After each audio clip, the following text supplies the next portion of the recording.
440,000 fans encircling this concrete 1-mile track they call the Monster, and the Monster has already reared its ugly head here in this 400-mile race. Dale Earnhardt Jr. off to a great start here this afternoon, defending champion of this race.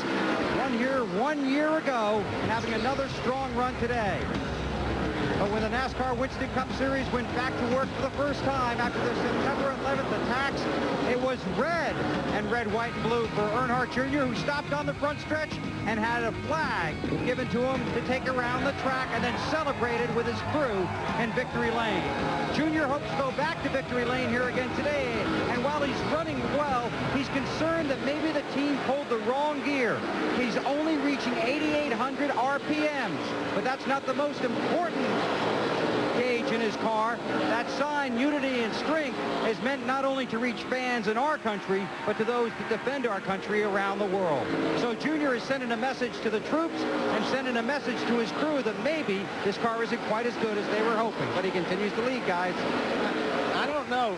You know, you could want more gear here, but it sounds like he's getting all the power he's got down on the racetrack, which is important, Benny. And it looks like that as well. I talked to Richie Gilmore, the engine builder for Dale Earnhardt Incorporated this morning, and Mark Cronquist, the engine builder for the 20 car, Tony Stewart, and both those guys talked about their cars turning 92, 9,300 RPMs. And for a driver, you always want to turn as much as you can. If we could turn 10,000 RPMs, we would. But, you know, and I'm sure that's what Dale's feeling right now. He says, man, only 8,800, we're going to get past, but still the fastest race car on the track right now. Comparing last season to this season, Junior's about the same number of points behind the leader in the championship, but he's 8 more spots farther out. Go figure. Good race going on for third. Dale Jarrett has caught Ricky Craven, and he's trying to work him over. Jarrett in the 88, the big brown car. This is about 4 seconds behind the leader, Junior. Looks like it's just a matter of time here before DJ gets around Ricky. Since Dale Jarrett joined the 88 team, since he partnered up with Todd Parrott at this 88 car for Robert Gates, they've run 13 races here at Dover. He's finished in the top 5 8 times. And that's a terrific record. And again, that's another car that's able to keep his car on the bottom of the racetrack. And you're right. When it's all said and done, the guys that can stay down there all day long will probably be better off. So you figure DJ's flipping through his book now on Ricky Craven, and we talked about sizing up the competition. Yeah, you don't have to, believe me, you remember quickly. You don't have to think that too far. Well, for now, he sized up and said, okay, I can't get by him. I'll just ride behind him for a little bit. And they're 4.2 seconds behind Dale Earnhardt Jr. Jr. better not look in his mirror. Tony Stewart starting to close up. We'll look at it when we continue from Dover on TNT. Winston Cup Racing from Dover International Speedway, brought to you by Stacker 2, the world's strongest fat burner. Burn fat, crush cravings, and supercharge your energy. By Red Wing Comfort Force work boots, boots that work all day. And by Wrangler, and Wrangler's 5-star premium denim jeans. Real, comfortable jeans. We are at 1/4 distance in today's NASCAR Winston Cup 400-miler from Dover. Dale Earnhardt Jr. is out in front before some 140,000 fans on an absolutely beautiful late September day. Let's make our singular call to the pits. We'll hit speed dial button 8 because that's whose pit Bill Weber's in. And the 8 car of Dale Earnhardt Jr., the defending race winner, continues to lead here, having an outstanding day, leading 85 of the 100 laps so far. Now, Junior's car is getting better. Remember, we talked about how he didn't have a lot of grip in the center of the turns. Well, now he's got more grip thanks to an air pressure adjustment. But the most important item in that car right now might be that rear view mirror, because he knows the 20 of Tony Stewart is on its way, Matt. Bill, he's coming and coming fast. The balance, Tony said, was very good on his first stop. They adjusted with air pressure. No changes on his last stop. He restarted 6th, and now he's up in the 2nd position. Tony said in the radio, and I quote, "Yeehaw, let's rock and roll. This car is awesome, Dave." Ricky Craven not saying yeehaw. He says loose, loose, loose. I need grip. The crew encouraging him just to drive it on. They made adjustments last time, but they did not seem to help the car for Ricky Craven. Bill? Dale Jarrett says he loves this racetrack, and so far today, running well. It started off tight, but they made an air pressure and track bar adjustment on their most recent pit stop. That's made the car better. So Dale Jarrett running well. Upstairs, let's check on the leaders, Alan. Here comes Big Orange. He's coming fast. Tony Stewart is right there on Junior.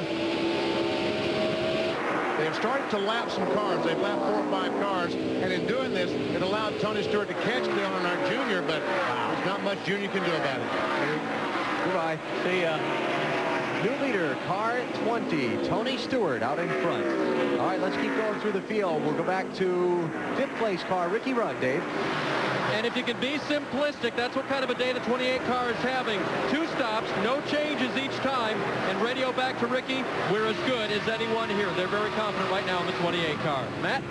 Dave, Jimmy Johnson is faded back to 6th from the 2nd position. He says the car still will not cut in the center of the corner, and it's hurting him getting in the gas up off the corner. He's tried to adjust his line a little bit. You can see how he's gone up almost another half a lane trying to get that car to turn, Dave.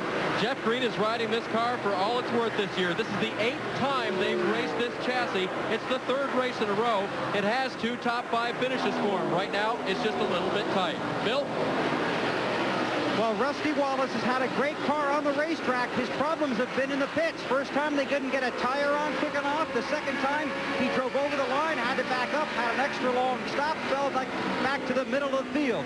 Now Rusty marching forward up to 8th, the car that could have won but didn't win at Bristol. Matt? Bill, after finishing 39th and 20th with new crew chief Paul Andrews, it seems like the 99 team is starting to come together.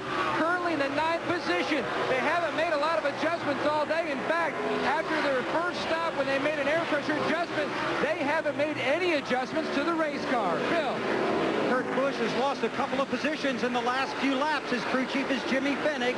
This morning, Jimmy told me they were tight in both practice sessions, and they were still a little bit tight.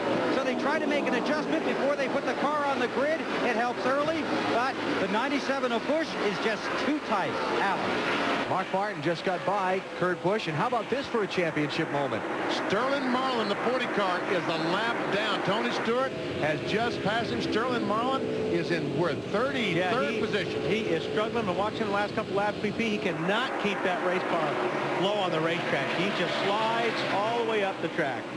And while he is falling back, Mark Martin, the man who took the championship lead from him a week ago, Marty, that 2-tire stop appears to have settled in for him. It's settled in very nicely, and he is not struggling. Fell back as far as 13th. He has now made his way back up to 10th, running laps as fast as the leaders. He was a little loose at the beginning of that run. They're going to add a pound to the left rear. Mark must love the change of seasons here in Delaware. He's won 3 times at Dover, all here in September. Bill? Greg Biffle had a tough day yesterday in the Busch race. Today going a little bit better as he continues to substitute for the injured Bobby Hamilton. The car hasn't been that great. He thought maybe earlier in the race he had a gear or a gearing problem. That has not come to pass so far. So Biffle continues to run well here, Dave. Elliott Sadler's crew are performing their duties today in military green Air Force flight suits. Maybe that's why, in addition to the fact that, that they picked up 5 spots on that last pit stop, put some air pressure in the right rear to fix the good in tight middle condition. Bill? Bill Elliott's car was tight, so they made an air pressure in both front tires on their last stop, dropping one pound and the other 3/4 of a pound. It seems to have helped. It's turning better, and it is not as tight as it was. As for his teammate Jeremy Mayfield, once again he has Ray Evernham on top of the wagon on pit road. His car is just a little tight as well. They made a chassis adjustment on their last stop, currently 15th after Jeremy started 11th here this afternoon. Marty? Bill, Riley Gordon's got a pretty good race car for a guy who's running in 16th. Same car that finished 8th here in June. A little bit tight right now. He thinks it may be this set of tires, however. They had a run of 4 top 10s in 5 races during June or July and August, but they have 5 straight out of the top 10 since then. Mike Skinner behind him is having an excellent run. A little bit tight. They are going to make a wedge adjustment when he comes down pit road. A little bit of concern earlier. The water temperature was up to 240. These guys could use a good run. They have not finished in the top 10 this entire season. Dave? Matt Kenseth may wish he was back in the days of his Busch car where he won 2 races here, because this car is extremely loose. He said it's so loose, even though he passed Mike Skinner, that he can't even look at the gas pedal. I guess he looked at it long enough to get around the 4 car. Matt? Johnny Vance is currently running in the 19th position. Earlier the car was tight. Now the car was a little loose in the last run. Right now, he's just riding. We've got caution. Bobby Labonte has slowed down the front stretch, and I believe that is a plume of smoke, rather, that was trailing from his car when he went to the apron. Bad day, gotten even uglier for the 18 team. And we see a tremendous amount of smoke out the back of the car. Bobby was running in 21st at the time of his problem, and the yellow flag is out for the 4th time in this race. And he definitely has a problem, but the car is still running. Looks like. Well, it'd be a tough day if he broke an oil line or something. They're able to fix it, and he's got to go out and run the other 300 miles. He's hoping it's broken for good. Remember last time, pit road is closed, by the way. Pace car hasn't picked up the field yet. So nobody has come in yet. And Bobby Labonte appears to be taking his car directly to the garage area. Remember, Rusty Wallace overshot his pit last time by. We just intercepted this radio traffic just after the caution came out. Rusty, for our next pit stop, I'll remind you, it seems to me like a lot of teams are complaining this pit road is real slippery. I just misjudged. I thought I got stopped in plenty of time. They put some yellow tape on that line for me where I got to stop, okay? Usually, you know, you stop at the pit board. I'm wondering how they're stopping. Usually, when the guy's holding the pit board, you put your nose right on it. Some guys like to get lined up on a left fender, but you drive to that pit board so you know where to stop. Well, we'll see. Rusty running in... Hey, there's the 2 board right there we're talking about, so... I don't know why. He just went right through it last time, Wally. Did he lock the brakes up, Bill? No, he just misjudged it, as he just said. He just went right through it, because I talked to Jeff Thousand on this crew about that. Okay. And he said he just drove right through the sign. Complication for Rusty. Dale Earnhardt Jr. is pitted behind him, but is in front of him on the racetrack. So Rusty has to turn around Dale Jr.'s car to get into his pit box. Yeah, that is a problem. All right, Marty, here comes Mark Martin to you. And he's having a great run, BP. Those 2 tires held out pretty well. A little bit loose at the beginning of the run. They are going to add the pound to the left rear tire. They thought about a wedge adjustment, decided not to do it, Matt. Tony Stewart stopped short to give himself an easy exit. Greg Zipadelli's crew just said no. But this track does tend to get tight. If the car starts going that way, let me know. No adjustments on the 20, Dave. Ricky Craven's crew has already made the track bar adjustment. 4 tires. He is gone. Bill? Junior stopped short in his pit. That gave Rusty space to get him around him. Junior's car is a little tight in the center and bounces the right rear tires. They just dropped an air pressure, 1 pound of air pressure in all 4 tires.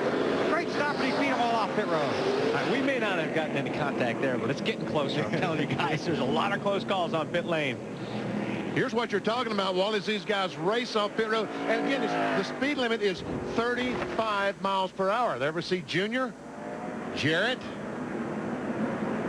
Craven? Where's our leader? There's Tony. And Jeff Burton is in the game. Yeah, they're having a great day.